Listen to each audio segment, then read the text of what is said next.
Chapel Hill, North Carolina. There was no part of Brad Brownell that wanted to sugarcoat it, no part of the Clemson men's basketball coach that wanted to give his team any semblance of a moral victory because it hung in there with perennial North Carolina on Tuesday night at the Smith Center, so he didn't. Instead, he kept it simple. Instead, he brushed off the notion of a silver lining. Yeah, I don't know if we're at that point where we need to be looking for all those types of things. You just go out and play, Brownell said after his No. 20 Clemson basketball team fell to No. 15 North Carolina 87-79.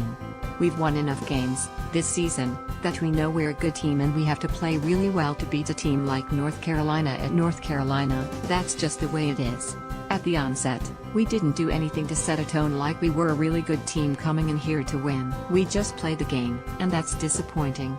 Clemson arrived at the Smith Center on Monday morning to get acclimated with the venue, then made its way to the Dean Dome on Tuesday night for game time in front of a raucous crowd that only grew more animated once it was announced classes at North Carolina would be canceled on Wednesday due to snow. The Tigers were looking to snap an NCAA record skid and break a narrative that they have not yet lived down, as they are now 0-59 against North Carolina in Chapel Hill. But despite the Tigers overcoming a rocky first half to hit 15 straight field goals in the second half, despite the Tigers taking an 18-point deficit and eventually cutting it to just a 2-point margin as the crowd grew fearful, Brownell was far from pleased. He had a laundry list of things that frustrated him.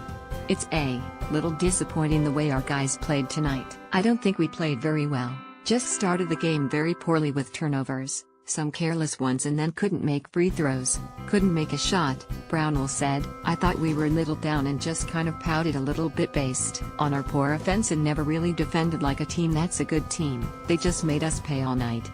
I think certainly some of it is North Carolina's defense, but there's also some of it that's just carelessness and poor fundamentals, guys just not being mentally into it where they should be.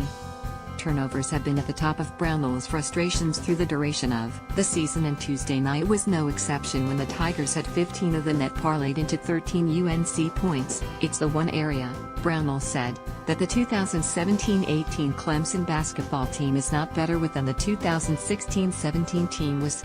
I think we all got caught up in the moment. I think some of us were trying too hard, redshirt junior guard Shelton Mitchell said. We kind of got in a slump and then we dug ourselves a hole way too deep.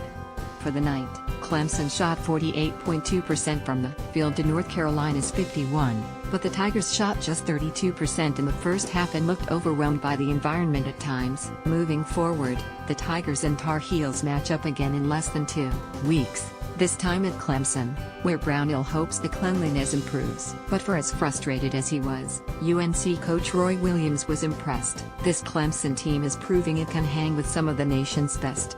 It was a weird game. I told the guys I started the season at 67 years old. I'm going to end the season at 97, he quipped. But Brad's got a really good club. We know we'll play them again in 13 days. Follow Grace Rayner on Twitter at GM.